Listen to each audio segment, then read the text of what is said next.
Amadas, el Señor las bendiga, las guarde, mis preciosas. Espero que hayan podido digerir la lectura pasada, porque es larga, es profunda, y bueno, hay cosas que Dios las oculta por medio de símbolos, pero Él quiere dárselas a conocer a sus hijos, así que tenemos que ser diligentes en buscar a Dios. Cuando somos diligentes, Él empieza a abrir esas piedras que tiene ahí escondidas. Vamos a continuar la lectura en el libro de Apocalipsis. En el capítulo 7, verso 8, la multitud vestida de ropas blancas. Después de esto miré, y he aquí una gran multitud, la cual nadie podía contar, de todas naciones y tribus y pueblos y lenguas que estaban delante del trono y en la presencia del Cordero, vestidos de ropas blancas y con palmas en las manos, y clamaban a gran voz diciendo: la salvación pertenece a nuestro Dios, que está sentado en el trono, y al Cordero. Y todos los ángeles que estaban en pie alrededor del trono y de los ancianos y de los cuatro seres vivientes se postraron sobre sus rostros delante del trono y adoraron a Dios, diciendo: Amén. La bendición y la gloria y la sabiduría y la acción de gracias y la honra y el poder y la fortaleza sean a nuestro Dios por los siglos de los siglos. Amén. Entonces uno de los ancianos habló diciéndome: estos que están vestidos de ropas blancas, ¿quiénes son y de dónde han venido? Yo le dije: Señor, tú lo sabes. Y él me dijo: estos son los que han salido de la gran tribulación y han lavado sus ropas y las han emblanquecido en la sangre del Cordero. Por esto están delante del trono de Dios y le sirven día y noche en su templo, y el que está sentado sobre el trono extenderá su tabernáculo sobre ellos. Ya no tendrán hambre ni sed, y el sol no caerá más sobre ellos ni calor alguno, porque el Cordero que está en medio del trono los pastoreará y los guiará a fuentes de aguas de vida, y Dios enjugará toda lágrima de los ojos de ellos. Amén. Entonces vemos que este grupo sale de la gran tribulación y tienen ropas blancas. O sea, volviendo otra vez al tema de las vestiduras, cuando nosotros venimos a Cristo, pedimos perdón por nuestros pecados, nuestras vestiduras delante de Dios son limpiadas, ¿verdad?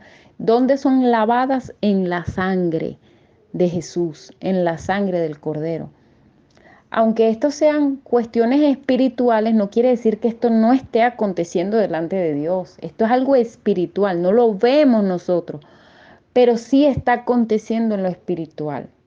Sí está aconteciendo.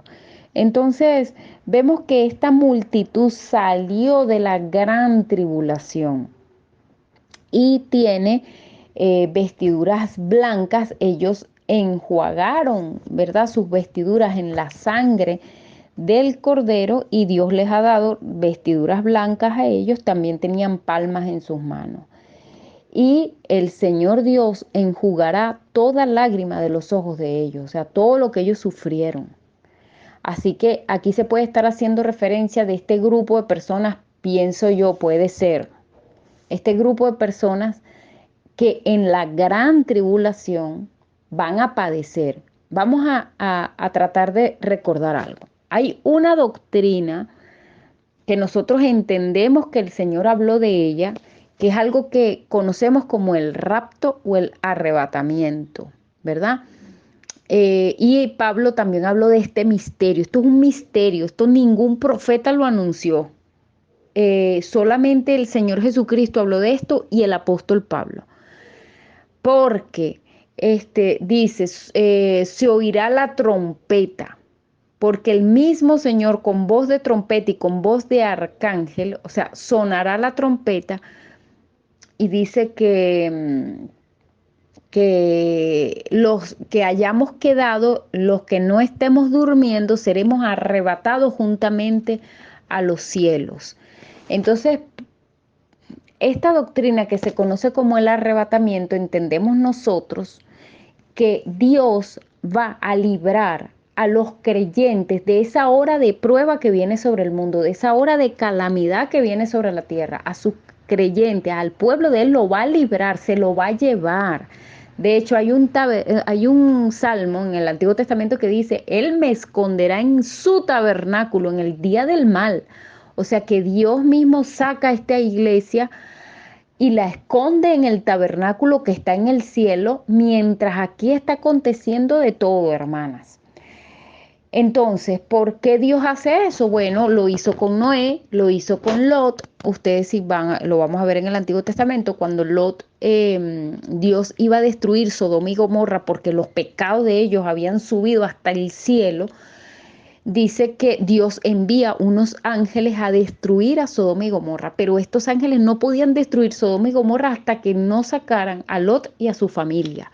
Y le dan la orden expresa de no mirar hacia atrás.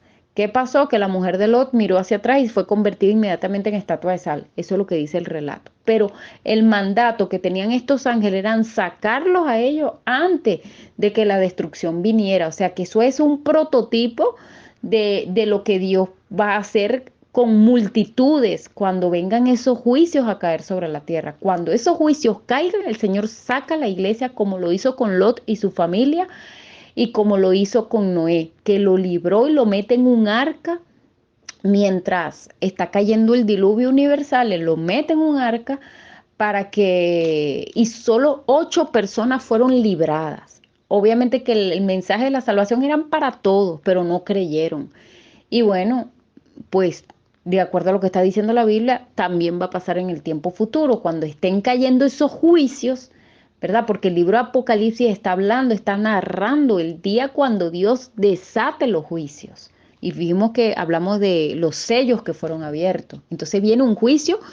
Esto ya no es que va a haber aquí un problema porque por la maldad de los hombres, no, es un juicio de Dios, pero Dios a su pueblo lo va a sacar antes como lo hizo con Lot y como lo hizo con Noé. Pero, mis amadas hermanas, sabemos que durante ese tiempo va a haber gente que se quedó, pueden ser cristianos incluso que no estaban caminando rectamente delante de Dios y se quedaron, o gente que se va a convertir durante el tiempo de la gran tribulación. Esta gente va a sufrir, hermano, va a sufrir, pero una vez que ellos pasen su prueba de aflicción, Dios les va a dar vestiduras blancas, son los que está viendo el apóstol Juan aquí, y que dice al final de este pasaje que el Señor mismo va a enjugar la lágrima de los ojos de ellos. Ya con esto vamos a cerrar, ¿verdad? Porque es hasta aquí y de verdad que como el libro es extenso, es mejor ir poco a poco. El Señor va a limpiar, ¿verdad? La lágrima de ellos. El libro de Isaías dice que Él algún día Él va a enjugar las lágrimas de nosotros. Todas las lágrimas que nosotros derramamos aquí en la tierra, Él las va a enjugar y ya no nos va a dar ese espíritu de tristeza, sino que vamos a tener un óleo de alegría, ¿verdad? Entonces hay una esperanza grande para los hijos de Dios y vale la pena ser fiel a Dios. Esa fidelidad a Dios puede que en este mundo nosotros enfrentemos el rechazo familiar, el rechazo, pero vale la pena, hermana. Dios hace cosas que nosotros no entendemos, pero hay que confiar en lo que Él está haciendo. Ese es el meollo del asunto. Hay un libro que yo me leí cuando mi papá falleció. Yo no puedo decir que sea cierto, que sea real, pero de verdad que ese libro a mí me dio consuelo. Y pudiera ser que sí, esa experiencia fue real. Un pastor que él dice haber muerto, estuvo muerto por 8 horas. Creo que es así. Se llama Mi tiempo en el cielo. Él dice que él llega al cielo, pero él después Dios lo ordena devolver y él hace este libro que se llama Mi tiempo en el cielo. El libro yo lo leí cuando mi papá había fallecido, días después de que mi papá había fallecido.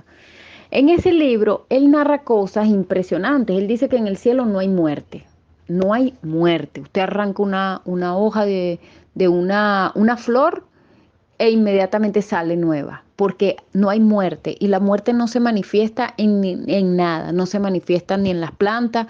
La gente podía caminar dentro del agua y no moría. O sea, la gente podía caminar, pozos, lagos, caminar adentro y no moría. Dice que él vio ahí escuelas gigantes, bibliotecas grandes, donde habían niños que dirigían la alabanza, porque dice que la capacidad intelectual de las personas ahí es muchísimo más elevada que nosotros aquí en la tierra. ¿Ve? Él narra esto en este libro.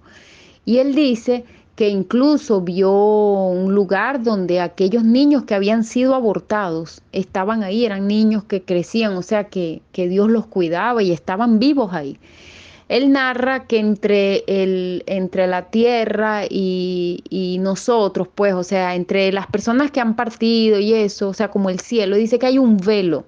Nosotros no podemos ver para allá.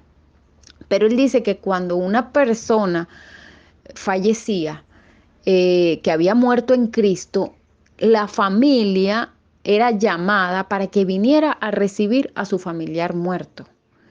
Y él dice que él vio un niño como de 8 años, que él decía que cuando él veía a una mujer, a una, la persona que iba a entrar al cielo ya era una mujer anciana, pero a medida que esa persona se iba acercando, ya se iba rejuveneciendo.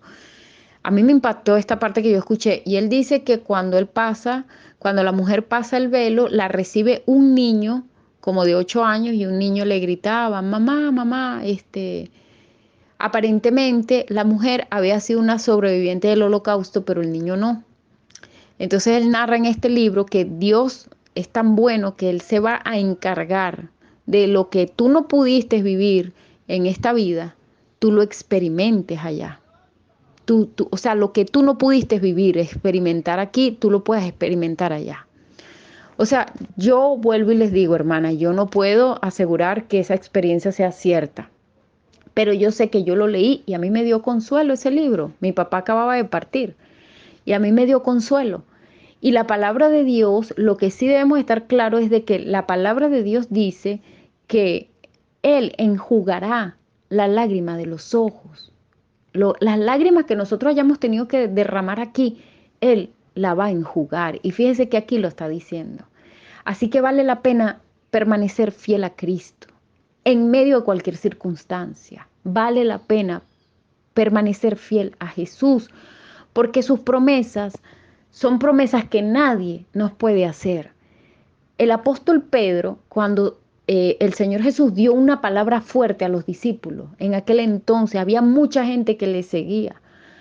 Y entre esas personas, él empieza a decirles, si ustedes no comen mi carne y no beben mi sangre, ustedes no van a tener vida en ustedes. Claro, ellos entendían que él estaba hablando de algo como tipo caníbal. No, él estaba hablando, no, tú estás loco, o sea, demonio tienes, ¿cómo vas a decir eso? ¿Cómo no vas a dar de comer tu carne y no vas a dar de beber tu sangre? Pero el Señor les dice, las palabras que yo les he hablado a ustedes son espíritu y son vida. La carne para nada aprovecha, o sea, les está diciendo, yo no estoy hablando de cosas físicas. Las palabras que yo les estoy dando a ustedes son espíritu y son vida. Son las palabras que yo le estoy diciendo. O sea, ustedes tienen que comer de mí y tienen que beber de mí. Entonces, claro, cuando nosotros venimos a Él, somos limpiados por Él, tenemos una comunión con Él, nosotros comemos de su carne, o sea, y bebemos esa sangre que se derramó para la salvación nuestra. Eso está aconteciendo a nivel espiritual. Eso es algo profundo que está pasando.